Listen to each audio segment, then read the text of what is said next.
ಎಷ್ಟು ದುಡಿತೀಯೋ ಮಗನೇ ಅಂತ ಕೇಳಲಿಲ್ಲ ನನ್ನಮ್ಮ. ಸಂಜೆ ಮನೆಗೆ ಬಂದ ಕೈ ತುತ್ತಾಕಿ ಸುಸ್ತಾಗಿರ್ತೀಯ ಒಂದು ಮಂಕಳ್ಳ ಮಗ ಅಂತ. ನಂಗೇನ್ ಮಾಡ್ದೆ ಮಗ ಅಂತ ಕೇಳಿಲ್ಲ ನನ್ನಮ್ಮ. ತಾನು ಹಂಚಿದೊಂದು ಉಂಡೆ ಬೆಣ್ಣೆ ಹಾಕಿ ಉಂಡ್ಕೊಂಡ್ ತಿನ್ಕೊಂಡ್ ಚೆನ್ನಾಗಿರ್ಲ ಮಗ ಅಂದು. ನನ್ನ ಜೊತೆ ಕೂತ್ಕೊಂಡು ಎರಡು ಮಾತಾಡು ಅಂತ ಕೇಳಿಲ್ಲ ನನ್ನಮ್ಮ. ಸೋತ್ ಬಂದಾಗ್ಲೆಲ್ಲ ಜೋಗ್ಲ ಆಡಿ ಯಾವಾಗ್ಲೂ ನಗ್ತಾ ಇರ್ಲ ಮಗ ಅಂದು. ಇನ್ ನನ್ ಕೈಲಿ ಆಗಕ್ಕಿಲ್ಲ ಕಣ್ ಮಗ ಅಂತ ಅನ್ಲಿಲ್ಲ ನನ್ನಮ್ಮ. ಒಂದು ಮದುವೆ ಆಗ್ಲ ಮಗ, ನಿಂಗೂ ಆಸರೆ ಆಗುತ್ತೆ ಅಂದ್ಲು. ನಿನ್ ಕಳ್ಕೊಳಕ್ ನನ್ ಕೈಲಿ ಆಗಕ್ಕಿಲ್ಲ ಕಣೆ, ನಿನ್ನಂತೊಳ್ಳೆ ನನ್ ಕಟ್ತೀಯನೇ ಅಮ್ಮ ಅಂದೆ.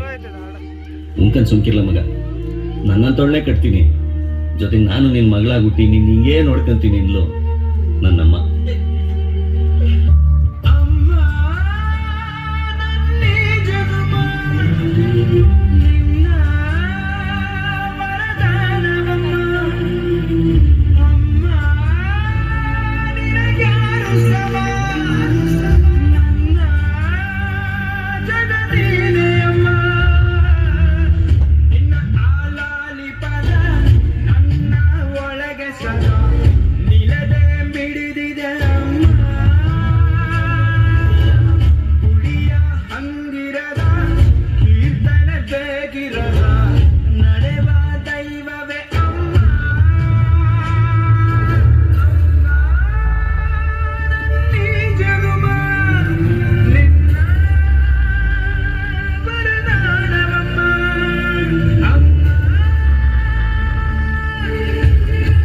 ವರ್ಷಬಿಡಿ ಒಂದೇ ಪ್ಯಾಂಟು ಒಂದೇ ಶರ್ಟ್ ಹಾಕೊಂಡ್ಬಾರ್ದು. ನನಗೆ ನನ್ನ ತಾಯಿ ಹಾಕಿರೋ ಒಂದೊಂದು ಟ್ಯಾಪೆಲು, ಒಂದೊಂದು ಆಸೆ, ಒಂದೊಂದು ಕನಸು ತುಂಬಿಕೊಂಡಿದೆ ಕಣೆ.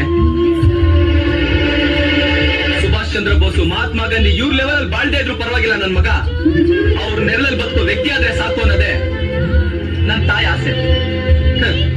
ರಾತ್ರಿ ನಕ್ಷತ್ರ, ಬೆಳಿಗ್ಗೆ ಆಕಾಶ ಕಾಣೋ ಮನೇಲಿ ವಾಸ ಆಗಿರೋ ನನಗೆ ನನ್ನ ಆಸೆಗಳು ಮುಖ್ಯ ಅಲ್ಲ, ನನ್ನ ತಾಯಿ ಆಸೆ ಮುಖ್ಯ. ಏಯ್, ಫಸ್ಟ್ ಈಸ್ ಮೈ ಮದರ್.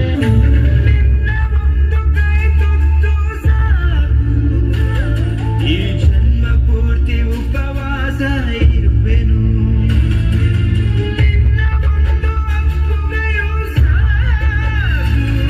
ಆ ನೆನಪಿನಲ್ಲಿ ಸೆರವಾಸ ಇರುವೆನು.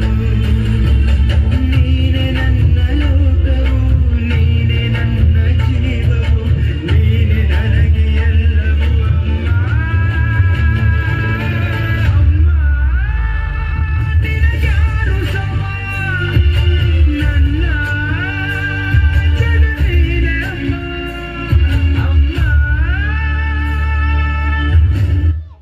ಎದೆ ತಟ್ಕೊಂಡು ಹೇಳ್ತೀನಿ, ನಮ್ಮ ಅಮ್ಮನ್ ಬಿಟ್ರೆ ನಮ್ಮಮ್ಮನ್ ತರ ಅಮ್ಮ ಯಾರಿಗೂ ಸಿಗಕ್ ಸಾಧ್ಯವಿಲ್ಲ.